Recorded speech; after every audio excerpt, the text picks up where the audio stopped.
Magandang araw mga kabayan at kadepensa, may ibabahagi na naman ako sa inyo dahil sa video na ito ay may pag-uusapan na naman tayong tungkol sa militar. China nagalit at binatikos ang alyansa ng Pilipinas at US, pero bago tayo magpatuloy wag mo muna kalimutan mag-like, share and subscribe, paki-follow and like na rin ang aming Facebook page na nasa description na ang link.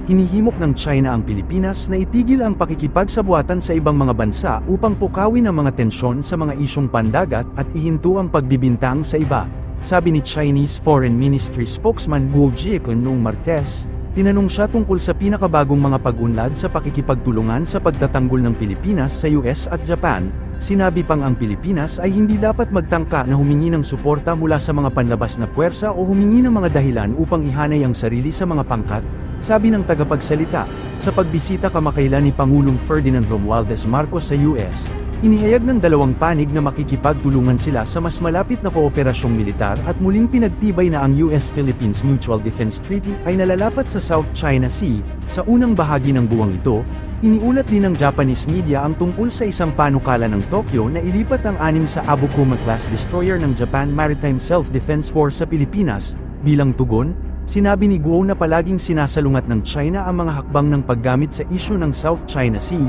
bilang dahilan upang palakasin ang mga alyansang militar at makisali sa mga target na deployment at aksyong militar. 一贯反对以南海问题为借口强化军事同盟，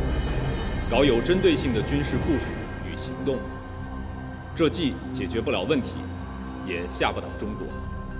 也与亚太国家求和平、谋发展、促稳定的共同愿望背道而驰。菲律宾同他国开展防务安全合作，不应针对第三方，不应介入南海争议，更不应挑动对抗，加剧地区紧张。我们奉劝菲方停止伙同他国在涉海问题上渲染紧张、倒打一耙，不要试图拉域外势力给自己撑腰，不要为自己贴靠小圈子找借口，以实际行动践行独立自主，切实维护地区和平稳定。